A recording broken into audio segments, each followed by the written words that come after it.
You're listening to the Clean Comedy Podcast with James Creviston and Luke LaCoy.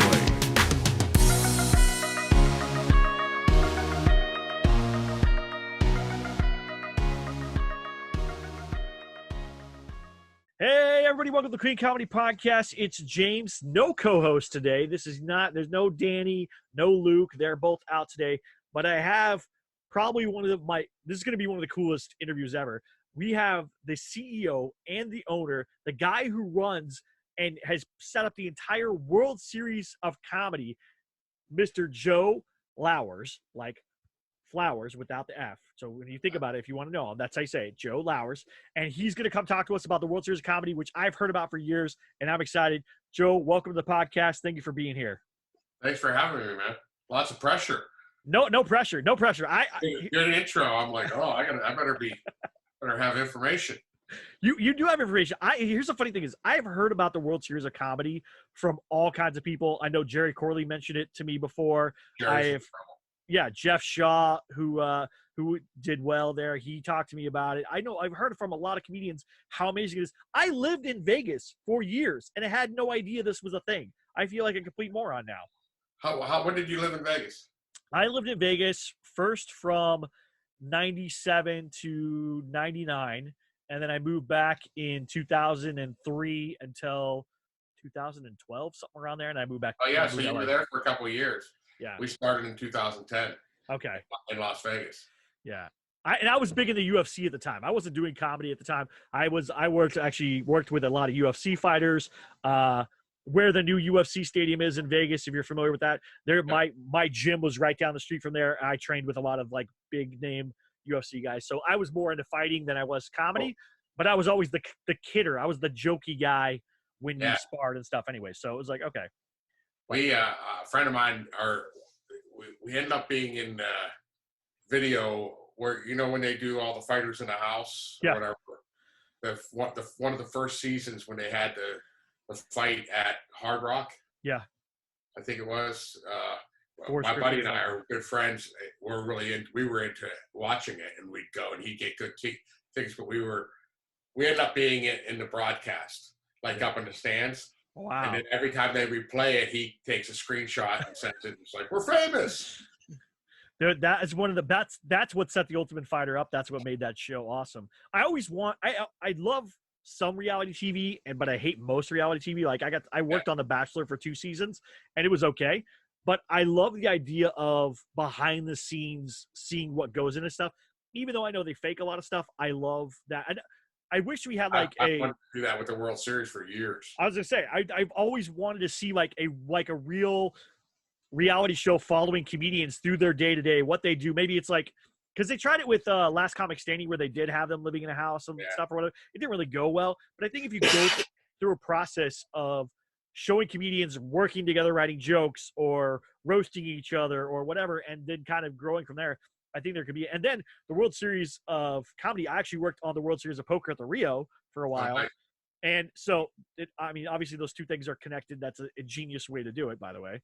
Well, our VP is a big poker player, and so I love to play poker also. And we met playing poker in Vegas and became good friends. And then he got involved with the festival, Jason, and now he's involved. I helped build the final table of the World Series of Poker. Wow. When they first changed it from like just a normal oval to a little bit of a rounder one and had the blue towel and all lit up, stuff like that, a friend of mine's company was building it, and he asked me if I wanted to help him because he knows I like to build stuff. And I was like, yeah, that'd be really cool. And I ended up getting ESPN badges for myself to go up on stage to watch the final table. And I'd done that many times and figured out where the cameras were for the final when somebody won. And I've been in several poker magazines behind winners. That's hilarious. And I have a degree in advertising, so I made ESPN badges for everybody that worked at my show in Vegas and stuff, and we all went and set up on the stage. So how did the World Series of Comedy get started? Was it like you wanted to do more comedy, or you wanted to bring comedy to the masses? Like, how did it get started? What was the kind of initiation there? It started in Pittsburgh. Okay. 2 years prior to 2010 is what we call the official year for the World Series and what it is now. Okay. But prior to that, there was 2 years in Pittsburgh. Oh. And I've been doing comedy for, I think I'm on my 27th year. And I was on the road as a headliner, and I was traveling around, and I'd have guys up. I love comedy, and I love helping comics. Same. And I would come home to my home club in Pittsburgh and tell the owner, who I knew well, and say, "Hey, man, this comic just opened up for me. They were great. You should hire them." And he was like, "Man,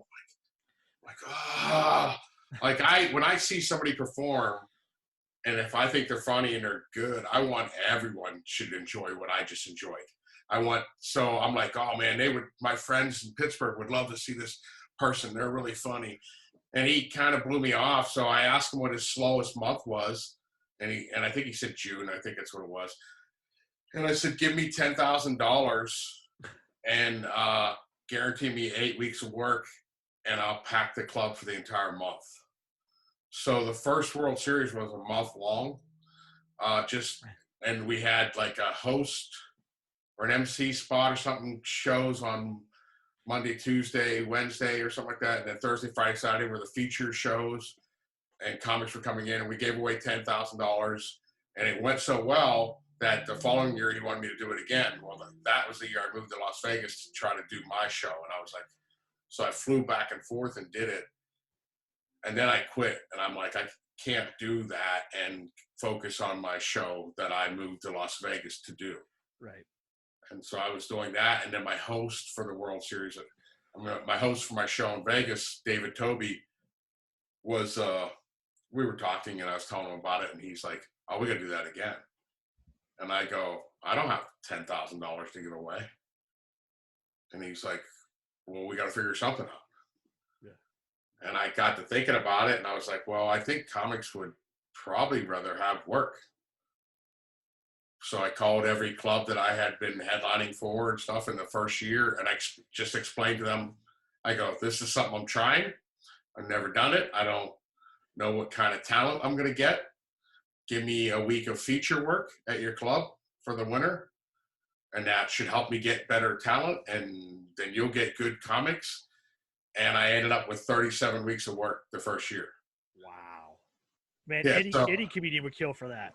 Yeah, so it was it really went off really, really well. And then the second year, I was a real tough person to work with because I was a nervous wreck, because I was like, maybe I got lucky. Yeah. Like, do I know what I'm doing? I don't know. I mean, I have ideas, and I just did them, and they worked. And I mean, it was the first year we had 101 comics get to perform in the main event. There was 130 something. I'm like, oh, what? These other comics came out. I didn't expect them to come out. I just thought the 101, but these other ones went. So they came out for the seminars and things. So I was like, oh, I got to get them a show. So I threw together a late night show for the comics that came out. Because I knew if you're a comic, you're going to a festival, you want to perform whether you're in the contest or not. Yeah. And then the next year we had 150, and we average about 170 to almost 200 comics that come to the festival, the main event every year. We get close to 500 to 600 comics to register, and everybody who registers can come to the main event. And I tell comics all the time when they really get to know me, they ask me, they're like, "Should I register?" And I go, if you're not planning, if you're registering because you want to win this, keep your money. Right. It's not about winning. It's about networking. Contests suck. I run one of the largest ones in the country, and that's not why you should do it. You should want to win. Everybody's going to be competitive that way, but you should be doing it for the networking, for getting to know people, and you should be planning to come to Vegas or wherever the main event is. And I think it's going to be in Las Vegas again this year. But we're still working on trying to sign a couple locations and talking to a few places. But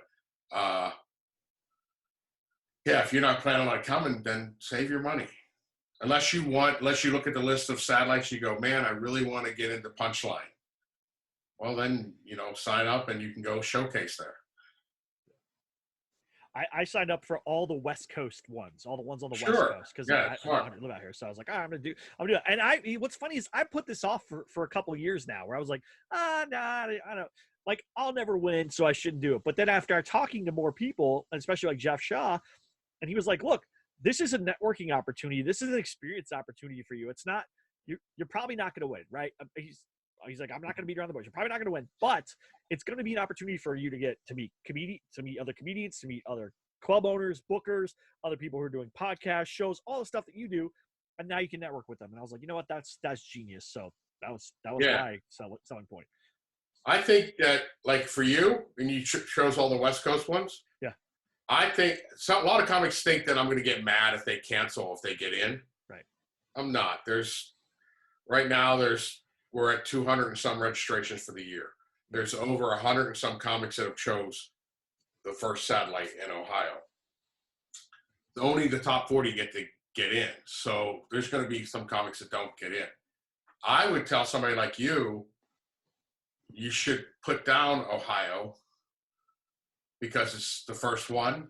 And even if you're not planning on going to it, you put it down. We watch your video then. We score it.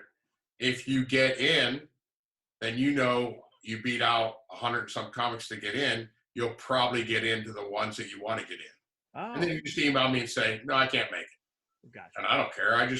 I pull your name off and you just made somebody else happy. They get moved up. If you don't make it in, then you go, oh, crap, I have time to send in another video. Right. Because you're allowed to give us another video if you don't make it in. So you might as well do a little test run with that video and see if it's good enough to get in. And if not, then you can have that opportunity to send in another one. So you could submit a video, or you can go to the satellite, or do you have to submit a video to get into the satellite? You submit a video to get into everything. So you have to submit a video to get into the satellites. Okay. And we watch all the videos, and then we choose the top four. Everybody gets a score, and it gets put into a spreadsheet and gets sorted, and then everybody's ranked. Okay. And as people drop out, I copy their name, move them to the bottom, and move everybody up. Now, so I could sign up for every single satellite and end up going to like the 4 on the West Coast, right? Yeah, you can go to any ones you want to. So you could, since you signed up early, you get to do all 12. Oh, okay. Today we changed it for the January deal. You can only sign up for 8. Oh, okay. Awesome. Well, and then that's awesome. February it'll be 6, and then March it'll be, I think, 4, and then after March you only get the normal registration is the main event and 1 satellite. Now, how does it work? Because like with COVID, a lot of comedians didn't get stage time, so their video might be from 2 years ago or a year and a half ago or whatever. How is that going to work for it? Because my last video is from right before the pandemic. I actually shut it down. I think it's actually the week before, if I remember right. We did the Ice House in Pasadena. We did a show and it was great. And then like right after that, everything closed down. We used to get, we've watched videos from comics that are 7 years old. Oh, okay. All right. But when we do get them, we're like, oh, really? You can't get us another newer video? Right. Last year we were much more lenient on kind of complaining about that amongst ourselves. Because I get frustrated when I see an old one. But last year we really gave a lot of leeway to that because we understand. Right. But we also, last year we almost started, when we started telling comics, we would rather see an old video from you than a Zoom show. Right. And we had some comics send us Zooms, and we set up a whole system where one of my hosts, every time we'd get the link, we'd click on them to check if it was in a club or a Zoom. If it was a Zoom show, we'd send them we had this email set up where we sent them stuff and just said, this is probably not going to get you in. You should submit another video. And sometimes people would say, that's all I have. And we're like, okay. It's just that we're looking at the work that we give away is for club work inside a club in front of an audience. We can watch a Zoom show and hear good material, but we can't judge your stage presence, your, other things about you. So you lose points that way. Yeah. No, that makes sense. And then what length of video are you wanting to see somebody? Just their best 2 minutes, their best 5? Like 5 minutes. 5 minutes. Okay. So if Anytime someone sends me a video that's a little bit shorter, I'm just like, what are you doing? You just cut your chances amongst, if you're going up against 100 other comics and every one of them send in a 5-minute video and you send in 3 minutes, you just cut your chances. We had one winner one year. He sent in a 3-minute video or 2.5 minutes or something like that. I remember clicking on it going, I didn't know who he was. I never met him. I watched 2 minutes of his video, gave him one of the best scores I've ever given on a video. That's all he needed. So, I mean, if you have a 2-minute video that's through the roof and you know it's through the roof, he knew it was. It was from a TV show with Fluffy. Yeah, Ty Rivera. I mean, yeah, it was incredible. So, I mean, he just killed it. But we've also gotten short videos and you're watching it and you're like, man, I'd like to hear more. And we watch 5 minutes. That's awesome.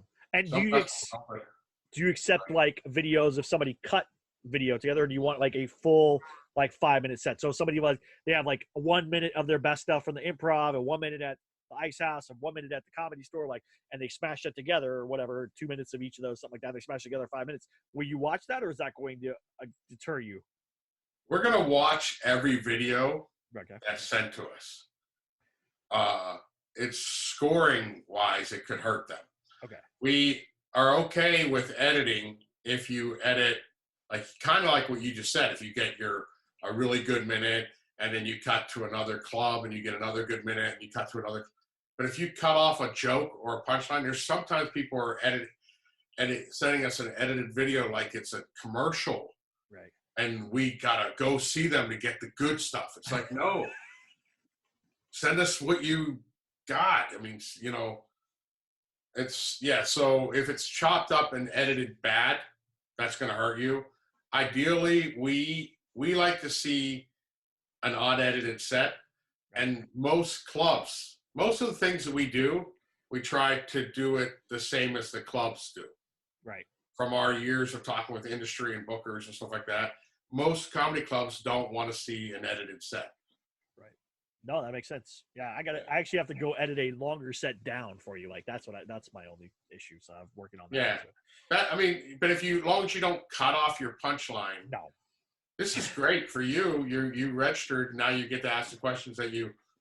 This is me. I sent everybody to the website to look up the answers for. Well, no, this is what I do though. This is the whole point of this podcast, is so that I can ask people like you, or ask people in the industry, or ask other comedians, because the edge, this is that little edge that now when people listen, they're gonna go, okay, cool. Now I know what their mindset is and I know what they're looking for. I know how to prepare myself. It's just a little bit easier. Sometimes you read it on the website and you go, okay, I think I got this, and then you totally fumble something. I've done that a million times. So that's the whole point of the podcast. This festival was set up, and it wouldn't be around for 12. I think this might be our 13th year, if we're not extremely strict on the rules. Right. So, and it's set up in such a way that myself and everyone else on my team are able to still be friends with the comics. So we become friends with a lot of comics because there's many times that, because I don't get to choose. Right. It's set up in such a way that it's a total of all the scores. So even if I tried to get somebody in and give them a really good score, if the other people don't, then they don't get in. So, and I like that about the festival but I've had some friends that I've gotten to know really well, and they'll send a video in and you click on it and you're like, I've emailed them and go, what are you doing? Like, you're not going to get in with this video. And they're like, well, you know me. And I'm like, no, I know you, but maybe the other 3 judges don't. Yeah. You have to send in the best. And sometimes comics get lazy that way. I don't understand why. I know that some comics, maybe you want to register for the festival because you just want to get the experience and come and see stuff like that. But it's so easy to get a video today. Back in my day, we had to set up a camera crew, find somebody with a camera, set it up. You would spend lots of money, and then you end up with, you do something stupid on stage and that video's shot. Yeah. I think I paid $500 some for my first video to have it edited. Wow. I paid $10,000 for a video for colleges. Wow. That video got us a lot of colleges and stuff like that. But I did a game show with another comic years ago, and it got us a lot of colleges. But it easily paid for itself. But that's what it was like. Yeah. I used to have a big note on in my rules on videos and stuff. Don't use your phone, because I hated phone videos. I don't care anymore. They're good. They're better. When I have to get a new phone, I think I'm going to keep my old one because the camera's so good on it. I'm like, this is insane how good it is. But turn the phone horizontal. Don't do it like this. Yeah. Send a video to your friend or somebody who you know, but maybe he's never seen your show, and ask them. It'd be great if you could watch it. See if they laugh where you think they should. See if they can even understand it. Yeah. Buy a tripod. I can go on for 10 days about videos. Right. What now? When someone registers for the World Series of Comedy, say they don't win any of the satellites, they could still come to the main events, right? Wherever it is, Vegas. Yep. And then there's also courses and stuff like what other things happen at the World Series of Comedy for comedians that maybe aren't on the show, that just are there to enjoy? What else are they doing? We have what we call late night shows for every comic who comes out that's registered for the festival but didn't make it into the top 101. Okay. So we do everything we can to get every comic up on stage. So far, we've always been able to do that. I fear that someday we may get 250 comics coming to the festival, and I'll still try though. If I have to have an all-night comedy show, I would do something like that. Well, if it's Vegas, you could definitely get away with that. Yeah, so it could be fun. So there's definitely a chance to perform if you come out. We have seminars every day, usually 2 of them. We have a meet and greet where all the industry that's there kind of go into a room, and then it's a chance for the comics to go in, and that's kind of the most formal thing that we do, where they kind of go in and hand them their promo or talk to them and, stuff like that. But we try to set up the week where the industry's around as much as they can be, and the comics are around and stuff, and you can kind of hang out with them. Last year we went through axes the one night, axe throwing, which is kind of crazy to do with a bunch of drunk comics. But it was fun. There was industry there. People were throwing, yelling, betting. The place loved us. We go out to eat. In the past, we've had bowling tournaments, poker tournaments. We try to put the comics around the industry in a kind of a non-threatening kind of way, and just be around. You get free headshots when you come out. Nice. The seminars, I think the seminars are incredible. I've been doing comedy, like I said, for 27 years, and I still will walk through the room and hear somebody like Jerry Corley talking, and then I'm like, oh, I gotta work harder. Yeah. I think I'm doing everything right, and then you hear Jerry talk about something, and you're like, oh, I gotta do more, No, he's a genius, man. I've done a ton of his classes, got some work with him. Like, he's just amazing. So. He's an incredible person, great guy, funny. He comes to the festival. I think he's missed 1 year, which was just terrible. He came out last year, landed, is in his hotel room, and then called me and said he found out was around somebody with COVID or something like that. He couldn't come. Dang. So he had to fly out. So he missed last year's seminar. But, I think I jumped in and did a seminar then. So, we have. Now, do you ever stream the World Series of Comedy to, like, the website or anything like that? So somebody can buy, like, all week pass to, like, watch all the stuff or enjoy it that way, like, virtually or something like that? Or is that not something that No, we do. We started that in 2020 with COVID. And for years, people kept saying, you should stream. And I'm like, I don't have time to figure it out. COVID made time. Yeah, COVID happened, and COVID was terrible, and it was a terrible thing for everybody. But there's a lot of good things that happened for our festival. Almost, I somehow kept it going the whole year. We did online satellites, and we somehow pulled off a live one in November. We kept rescheduling, but there was a lot of comics that people at home, and we started streaming them, and it worked out great. We streamed every show last year. We gave back to the comics. I think in 2020, I think we gave them $3,000 or $4,000 back to comics. We figured out a way for people to donate, basically pay what you want to watch the stream. That's so cool. And anything, whoever's name they chose, every comic who is in the festivals is on a drop down. They can pick that name, and that comic gets money. That's so cool. Back because it really was fun, man. We handed out almost $2,000 or $3,000 maybe in 2020, and then in 2021 we did another 2 or 3. I can't remember. Jason would know the number exactly, but it was fun, man. I know people think it's crazy, but it was so much fun.